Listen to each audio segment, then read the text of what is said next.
자, 이제 시작하겠습니다. 얘들아, 그래서 교통사고를 얘가 2번이나 당했는데, 물어볼게요. 지호야 있잖아. 옥수수 아저씨랑 이 선글라스 아저씨랑 어떤 거 같아요, 되게? 어떤 부분에서? 그쵸? 그러니까 뭐냐면, 이 옥수수 아저씨는 어떻게든 좀 그거를 책임져 보려고 그러고, 계속 부모님이랑도 연락을 시도하려고 그러고 이러는데, 이 아저씨는 보는 사람이 없으니까 뺑소니 쳐버린 거잖아. 그리고 책임을 누구에게 밀어요? 너가 잘못했다. 물론 얘가 잘못한 것도 있긴 해. 그쵸? 길 가면서 스마트폰을 한 거는 물론 잘못이지만 그렇다고 사람을 치라는 거는 아니죠. 그리고 쳤으면은 그거를 수습을 해야 되는데 그렇게 보는 사람이 없으니까 도망가 버린 거죠. 예. 자, 그래서 어디 가냐면 DGD. 자, 208인가요? 208? 네. 책임질 사람은 도망갔는데, 그거 준 거 봐. 책임질 사람이 누군 거예요? 선글라스 아저씨.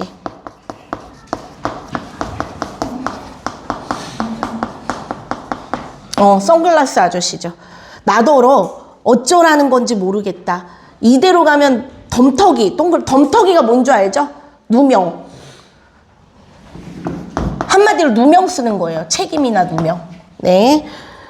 나도 당한 만큼 돌려줘야 직성 풀릴 것 같았다. 그렇다면 그 순간 어떤 생각이 번쩍 떠올랐다. 나는 조심스레 교복바지 뒷주머니를 뒤졌다. 2번 접힌 메모지 나왔다. 펼쳐보니 옥수수 아저씨 연락처가 보였다. 침을 꿀꺽 삼켰다. 다시 깨진 스마트폰을 바라보았다. 누군가에게 보상받지 못하면 내가 물어줘야 한다. 이 사실을 떠올리자 망설임이 줄어들었다. 나는 집 전화로 옥수수 아저씨 번호를 하나씩 누르기 시작했다. 얘 지금 어떤 마음 하고 있는 거예요? 지금 선글라스 아저씨가 원래 물어줘야 되는 거죠. 핸드폰. 근데 그게 안 되니까 누구한테 하려는 것 같아요? 연락처를 알고 있는 옥수수 아저씨한테 뒤집어 씌킬 생각인 겁니다. 거기다 쓰세요. 뭐라고 쓰냐면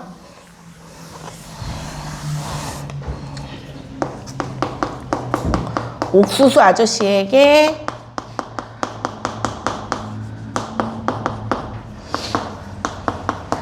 핸드폰 수리비를 받을 생각. 못됐지 얘도. 이런 생각을 한다는 게 조금 착한 건 아니에요, 이건. 그쵸? 여보세요? 아, 아저씨 전데요. 내 말 뒤에 침묵이 흘렀다. 곧이어 쨍쨍한 목소리가 들려. 오, 어제 자전거 탔던 학생. 네, 무슨 일이야? 많이 아파? 그게 왜 그래? 아프면 솔직하게 말해. 아저씨 재촉이 서글펐다. 나는 액정 균열을 바라본 채 입술을 악물었다. 저 나중에 알았는데요. 집에 와보니 핸드폰이 깨져 있었어요. 뭐라고? 학생 핸드폰 없다며? 그러니까 친구 건데요. 제 가방에 있었어요. 어제 보셨죠? 저랑.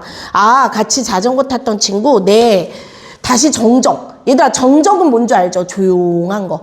내 말 듣고 지금 무슨 생각 중일까? 가슴이 마구 뛴다. 아저씨가 잠시 후 한마디 했다. 몸은 이상 없고 네, 살짝 까져 쓰라리긴 한데 이 정도는.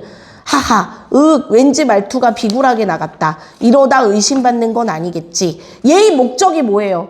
지금 아저씨에게 뭔가 수리비를 요구하려는 거잖아요. 그래, 아저씨가 일 마치는 대로 들를게. 학생 주소 어떻게 되지? 나는 아저씨에게 고분고분 집 주소 불러줬다. 똑똑똑. 100만 원의 환상에 빠져 한참 허우적거리던 그때 노크 소리와 함께 병실문이 달렸다. 환자들이 모두 쳐다봤다. 얘들아, 이거 중간에 생략된 부분이 있는데요. 입원을 합니다, 얘가.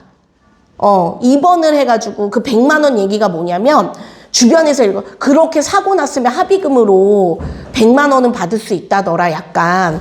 그러니까 얘는 지금 그거에 젖어 있는 거예요. 수리비하고도 100만 원이면은 남겠네, 막 이런 생각을. 어쨌거나 그래서 지금 입원을 한 상황입니다. 예. 보세요, 거기. 촌스러운 옷차림, 커다란 덩치, 순한 얼굴, 다름 아닌 옥수수 트럭 아저씨. 입원했다니까 이제 온 거죠. 아저씨가 입가에만 미소 띈 채 내 옆에 섰다. 나도 모르게 시선을 피해. 거기다 쓰세요. 왜요? 죄책감 때문이죠. 사실 책임이 아저씨는 물론 사고를 낸 거는 낸 건데 핸드폰에 대한 일이 이렇게 커진 게 핸드폰이 망가지면서부터잖아요. 사실 그거는 이 옥수수 아저씨가 아니라 그 선글라스 아저씨 때문인데, 그러니까 얘가 마음의 죄책, 이게 바로 뭐겠어요? 아까 말한 내적, 얘가 그러니까 그 내적 갈등이겠지, 이게. 내가 이래도 되나? 막 이거겠죠. 눈을 마주칠 수 없었다. 어젯밤 누구한테 멱살 잡혔냐면 부모님에게. 그러니까 얘가 부모님한테 부모님이 이걸 알고 나서 당연히 가만히 있겠어요? 뺑소니 쳤다고 막 뭐라고 하지. 콩밥 먹인다 그러고 아저씨. 근데 아저씨가 그런 의도가 얘가 연락을 안 해줬지 사실은. 그 부모님 연락처도 달라 그러고 그랬는데 졸지에 아저씨가 또 누명을 그렇게 도망친 사람처럼 돼버린 거예요. 얘 때문에. 많이 괜찮아졌니? 네. 아저씨가 물끄러미 날 바라보다 검은 봉지를 내밀었다. 자, 출출할 때 먹어. 꾸벅하고 인사해보니 뜨끈뜨끈했다. 아무래도 옥수수 같았다. 아저씨는 계속 겸연쩍다는 거는 부끄럽다는 뜻이에요. 써놔. 뭐라고요? 부끄럽다. 겸연쩍다는 게 부끄럽다는 겁니다. 부끄럽게 웃고 있었다. 학생, 미안해. 네? 그저께 바로 병원 데려갔어야 했는데 그러지를 못했어. 아니에요. 내 머리가 어떻게 됐었나 봐. 미안해. 자기가 진짜 뺑소니 친 것처럼 말했다. 어쩌면 잘 된 건지도 몰랐다.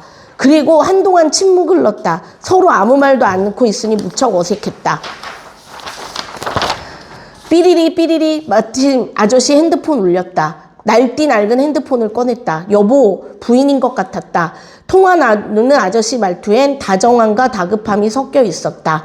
뭐라고? 갑자기 아저씨가 당황해하며 눈치를 살폈다. 나와도 눈이 한번 살짝 마주쳤다.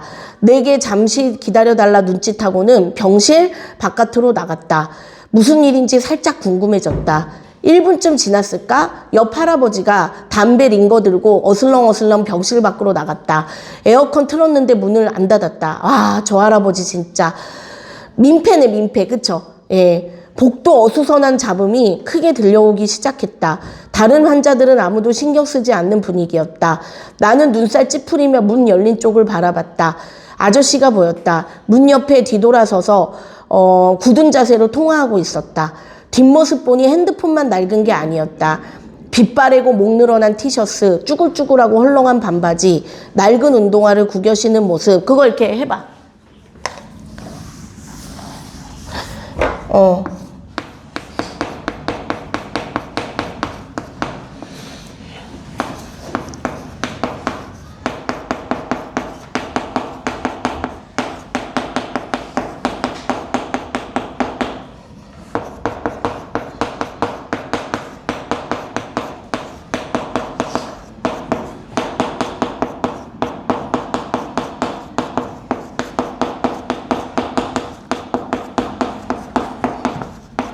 뭐냐면 아저씨의 옷차림이 막 지금 깔끔하거나 막 이러지를 못하잖아요.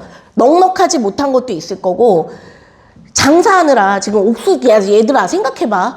그거 2,000원 이렇게 받아서 뭐 얼마 돈 벌겠어요? 그쵸?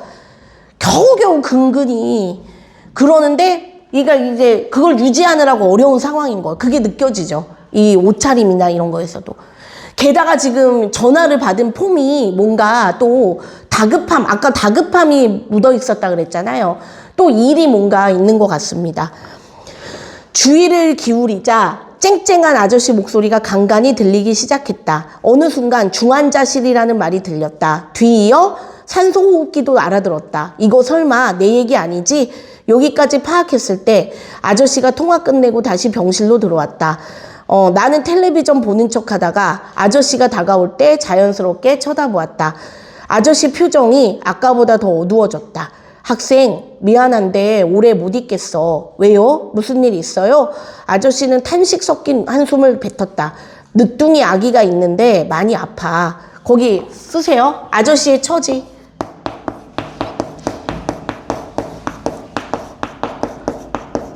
아픈 아이를 보살펴야 하는 처지.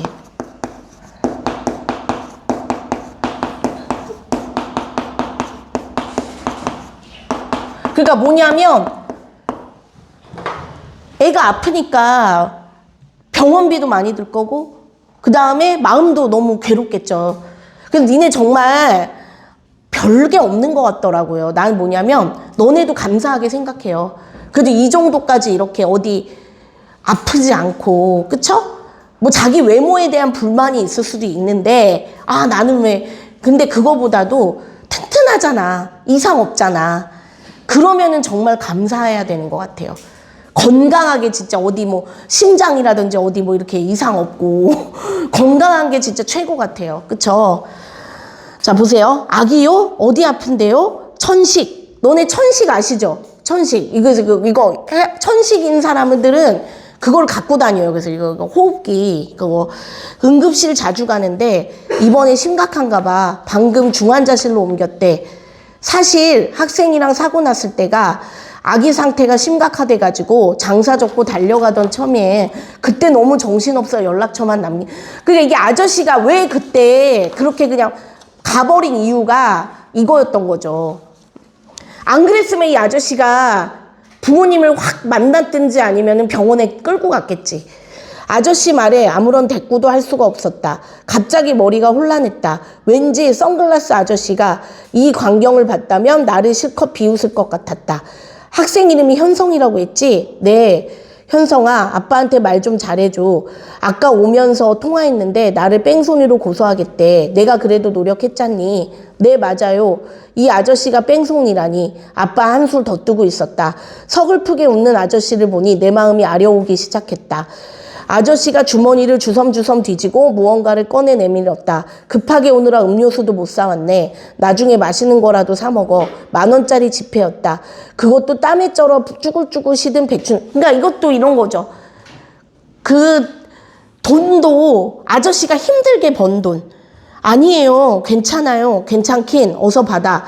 아저씨가 뿌리치는 내 손을 붙잡고는 손바닥에 10,000원을 쥐어줬다. 나는 잡힌 손을 어색하게 바라봤다. 그런데 이상했다. 아저씨가 그 상태로 한참 동안 내 손을 놓아주지를 않는다. 우리 아들 도원이가 이름이 도원인가 봐요. 이렇게 건강하게만 자라주면 소원 없겠는데 이 말을 하고서야 잡았던 손을 놔줬다. 평소라면 짜증냈을 텐데 시름이 깊이 잠긴 목소리 때문에 그럴 수 없었다. 내 손엔 아직 아저씨의 따뜻한 기운이 남아있었다. 몸조리 잘하고 나중에 또 보자. 아저씨가 순박하게 웃으며 손을 흔들었다. 나는 그저 말없이 고개만 꾸벅였다. 아저씨 인기척이 완전히 사라진 뒤 검은 봉지를 열어봤다. 안에 옥수수와 계란빵이 가득 들어있었다. 그 중에 가장 먹음직스러워 보이는 옥수수를 꺼내들었다. 손에 쥐어보니 뜨끈뜨끈했다. 내 손바닥을 꼭 잡아줬던 아저씨의 손과 느낌이 비슷했다. 옥수수를 한 입 베어 먹어봤다. 차지고 쫄깃쫄깃한 옥수수 알갱이가 입안에서 돌아다녔다. 달콤하고 고소했다. 문득 아저씨의 허름했던 뒷모습이 떠올랐다. 그러자 아저씨가 생게 꾸려가는 모습이 자연스럽게 그려졌다. 오늘도 나가 열심히 옥수수를 팔겠지. 늦둥이 병원비 마련하느라 자기는 옷이나 신발도 못 샀을 거다. 당연히 스마트폰은 꿈도 못 꾸고 또 다른 내 손에 10,000원짜리 한 장이 들려 있었다. 볼품없는 지폐였다. 아저씨가 옥수수 몇 개를 팔아야 이걸 버는 걸까? 오늘도 여기저기 수습하느라 하나도 못 판 거는 아닐까? 점점 입안에 옥수수 감촉이 불편했다. 어쩌면 지금 나는 옥수수가 아닌 가진 것 없는 아저씨의 살점을 뜯어는 거기다 쓰세요. 이게 뭐겠어요? 아저씨에게 누명을 씌운 죄책감이죠.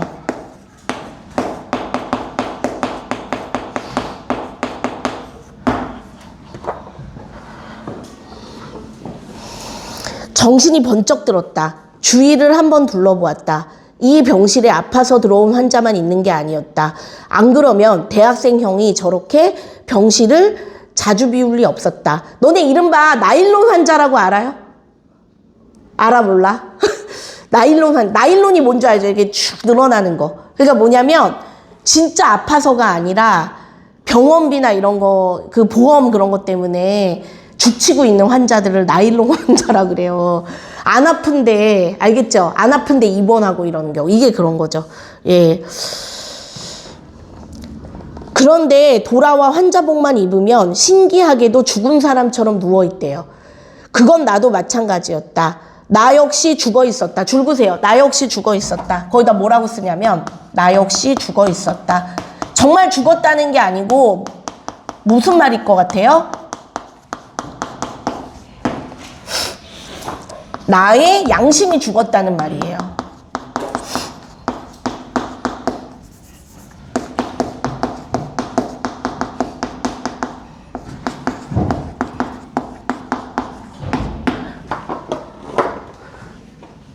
나 역시 죽었다는 게 뭐라고요? 양심이 죽었다는 얘기야. 양심이 사라졌다. 됐죠? 예. 그 대가로 100만 원을 받는 것이었다. 한 번 죽은 척하고 성능 좋은 컴퓨터, 멋진 스마트폰을 장만할 계획이었다. 그런데 정말 죽을지도 모르는 사람이 생각났다. 옥수수 아저씨의 늦둥이 아기였다.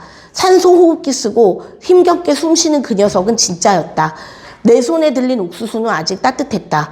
나는 곧바로 자리에 일어났다. 그리고 재빨리 평상복으로 갈아입었다. 밖으로 급하게 뛰어나가다 복도에서 옆자리 아저씨와 마주쳤다. 학생 어디 가는겨? 나는 들은 채도 않고 계속 달려 병동 밖으로 뛰쳐나갔다. 옥수수 아저씨, 선글라스 아저씨, 부모님, 재준이가 번갈아 떠올랐다. 미쳐버릴 것 같이 숨이 가빴다. 누구든 먼저 마주치면 이 기분을 다 쏟아낼 것이다. 내 손이 뜨겁게 달아올랐을 쯤 저 멀리 빛바랜 현수막이 눈에 들어왔다. 삶은 옥수수, 영양 계란빵 3개 2,000원. 자, 그럼 거기다 뭐라고 쓰냐면 얘들아, 왜 평상복으로 갈아입고 나갔을 것 같아?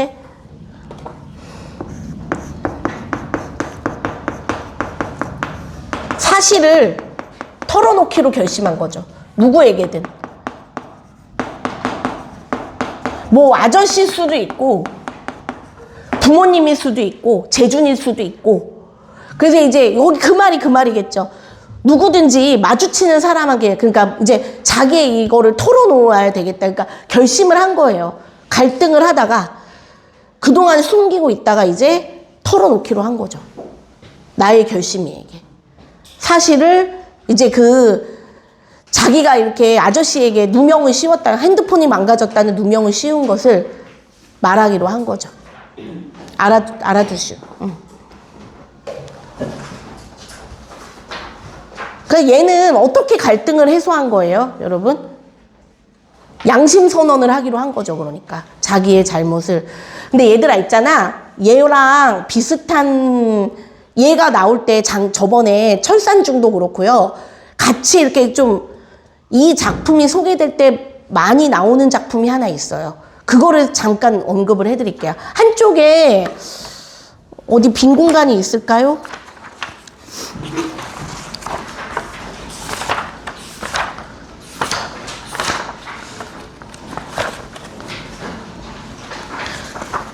(200쪽이) 있어요. 200쪽이 있어요? 네.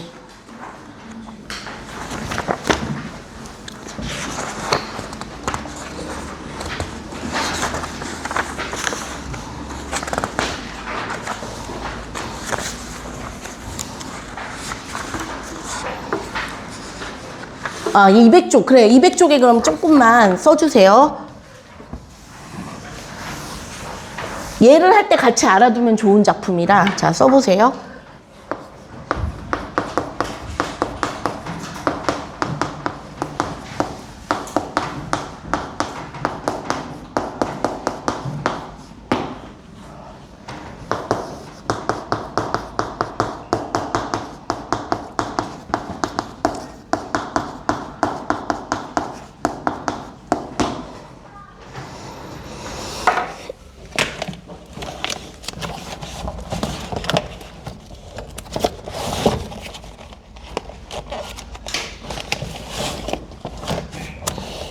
너네 혹시 읽은 사람도 있을 수 있는데, 잠깐만.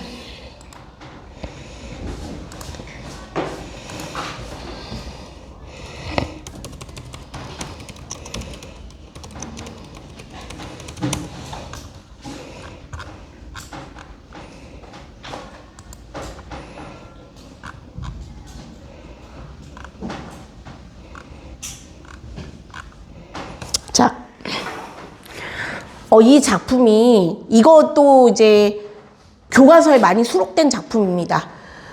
이거 배경은 이건 좀 옛날이에요. 요 옥수수 뺑소니는 현대잖아요. 얘는 일제강점기 정도가 배경입니다.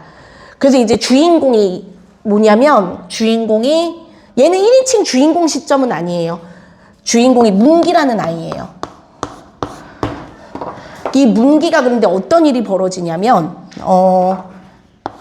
숙모의 심부름을 갔다가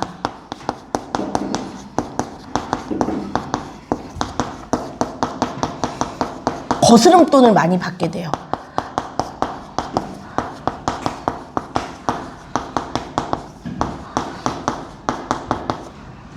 그런 일 있죠, 니네 왜 5만 원짜리랑 5천 원짜리 왜 좀 색깔이 비슷하고 이렇잖아요. 왜 바쁘고 이러다 보면은 그런 실수를 할 수가 있어요. 그래서 얘가 이제 고깃집에 정육점에 간 거예요. 그런데 쉽게 말해서 5천 원을 냈는데 5만 원짜리라고 생각을 했는데 잔돈을 무지 많이 주신 거예요. 이 아저씨가, 고깃집 아저씨가. 그리고 숙모한테 그 일부의 거스름돈만 줬는데도 숙모가 아무 반응이 없습니다. 그러니까 그 아저씨가 잘못 준 게 맞아. 그럼 얘가 어떻게 했어야 옳아요? 문기가 원래 처음에 숙모한테 말을 하든지 가게에 가서 이렇게 말을 했어야 옳죠. 그리고 그 돈을 돌려줬어야 맞는 겁니다. 근데 이거를 그만 친구인 수만이라는 애한테 말을 해버린 거예요.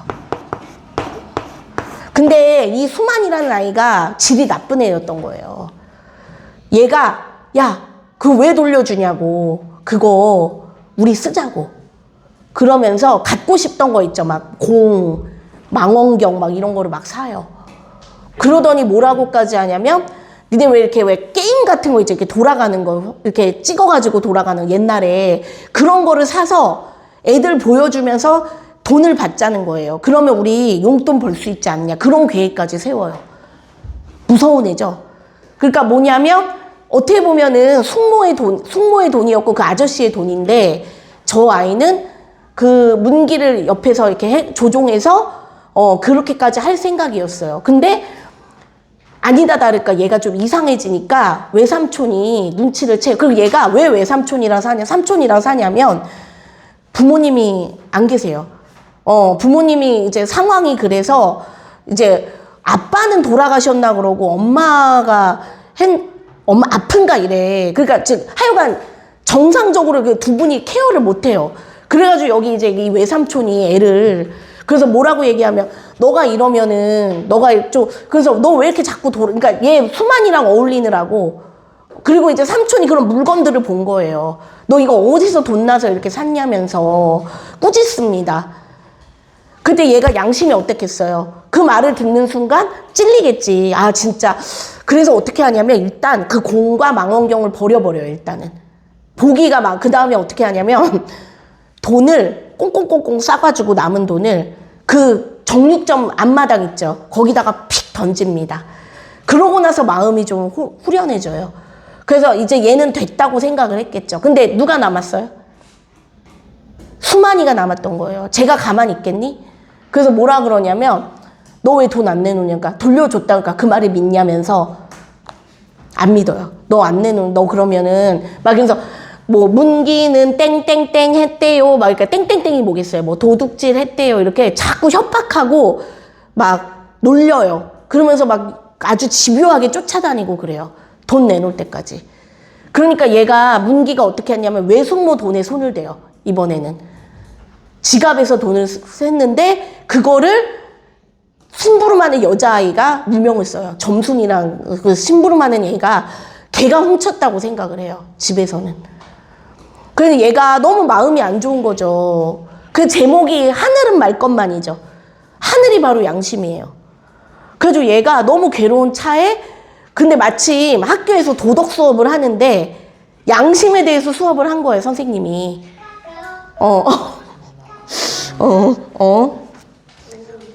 얘들아 그래 핸드폰은 내세요. 네. 여튼 그래서 그랬는데 그래서 얘가 고백을 해야겠다고 생각해서 선생님한테 찾아갔습니다. 그러니까 그래, 문기야, 무슨 일이니? 하고 말을 하려는데, 막, 이제 가족들이 바빴나? 그랬어요. 그래서 그 타이밍을 놓쳐요. 그래서 뭔가 말을 못하고 나왔어요. 그래서 이렇게 가다가, 뭔가, 끼익 하고, 이거 또 교통사고가 난 거예요. 여기서도. 근데 걔가 교통사고 나서 깨봤더니, 외삼촌이, 야, 문기 정신 차리라고, 너 나 이제 알아보겠니? 그랬더니, 삼촌, 저는 벌을 받은 거예요. 이러면서 다 털어놓습니다. 삼촌에게. 이해 가죠? 그러니까 되게 비슷해요. 유사해요, 상황이. 둘 다 양심을 속이고 거짓말을 했죠. 그래서 이 문기도 그걸 털어놓기로 결심했고, 그 다음에 지금 여기 나도, 얘는 현성이지. 현성이도 털어놓기로 결심을 한 거죠. 그래서 너네 이 옥수수 뺑소니랑 얘는 같이 기억을 하시면 좋겠어요. 얘. 하늘은 말 것만. 그래서 이 그 주제가 양심의 중요성이에요. 바로.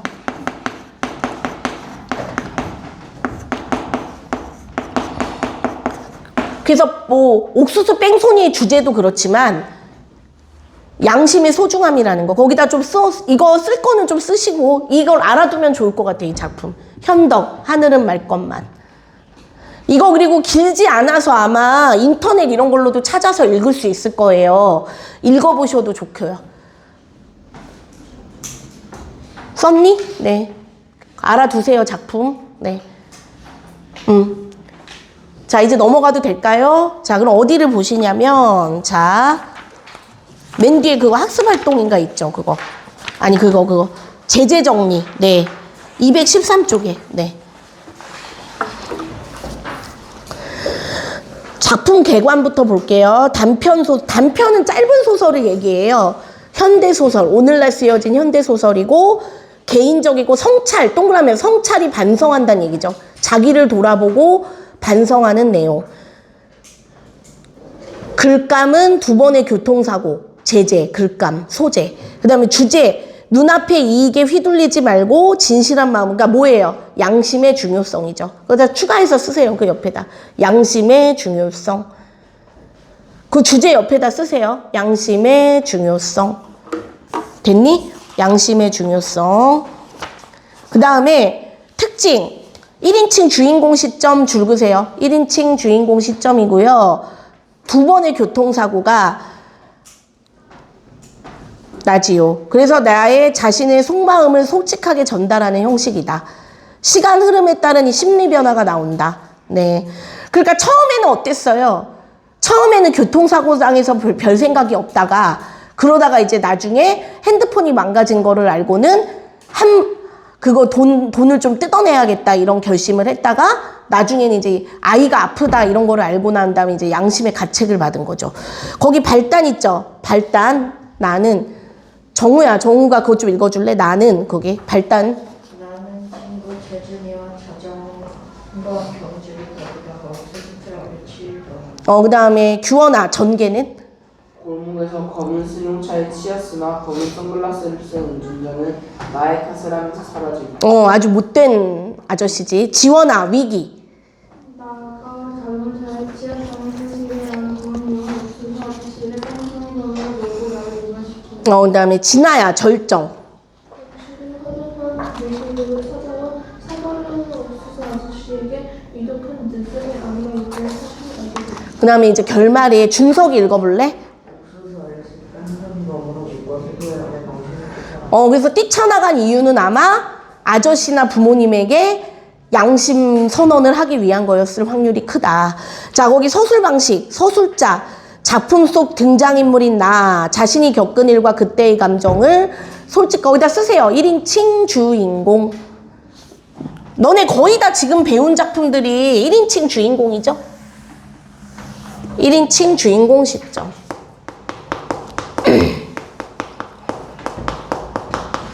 자, 1인칭 주인공 시점이고요. 자, 그 다음에 나의 심리 변화 보세요. 처음에 옥수수 아저씨의 사연을 알기 전에 아저씨가 자기 잘못으로 내가 입원한 거라고 믿는 게 오히려 다행이라고 느꼈지. 그런데 아픈 아이가 있다는 거를 알게 되고는 눈앞의 이익을 위해 거짓말한 자신의 잘못을 깨닫게 되었다. 이렇게 되는 거죠. 자, 뒤에 한번 볼까요, 우리? 214쪽. 자, 인간의 성장을 다룬 작품은 성장 과정에서 겪는 어려움과 고민을 형상화한 작품이다. 형상화. 형상화라는 건 눈으로 보여주게 그렸다 이겁니다. 성장 다룬 작품을 읽을 때는 작품 속 인물이 성장 과정에 겪는 어려움이나 고민, 깨달음을 파악해 봐야 된다. 얘들아, 여기서 이 현성이라는 아이는 어떤 성장을 했을 것 같니? 니네 생각에. 정아야, 이 아이는 어떤 깨달음을 얻었을 것 같아, 얘는? 좀 이제 뭐를 지켜야 돼? 그쵸? 거짓말을 하지 말고 양심을 지켜야 된다는 걸 깨달았을 거예요. 아까 문기도 그렇고요. 그쵸? 다음에 성장을 다룬 작품을 읽으면 작품 속 인물뿐만 아니라 자신의 삶을 성찰할 수 있는 거예요. 그러니까 혹시 나도 양심을 속인 적이 없었던가. 그쵸? 그 다음에 4번에 성장 다룬 작품 읽기를 통해 바람직하고 가치 있는 삶에 대한 탐구를 할 수 있다. 맞죠? 5. 문학 작품에 나타난 삶의 모습과 자신의 삶을 분리하면 아니에요. 분리하라는 건 아니고요. X.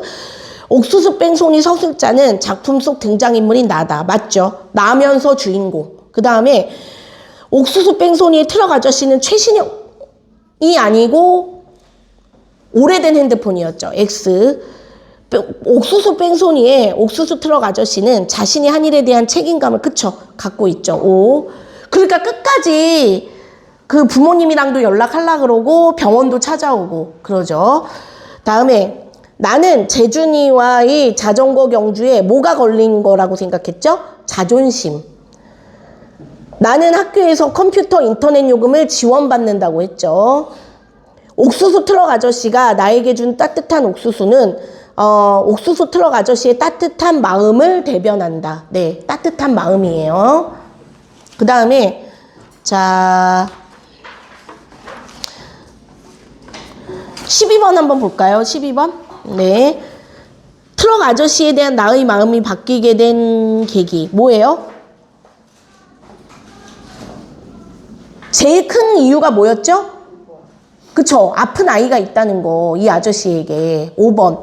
늦둥이 아들이 매우 아프다. 얼마나 미안했겠니? 그쵸? 그 다음에 인간 성장을 다룬 작품 특징으로 가장 적절한 거. 4번이죠. 정신적으로 성숙해가는 모습. 주인공이. 그러니까 너네 지금 저희가 본 작품들이 다 그랬어요. 달고나도 그렇고, 그쵸?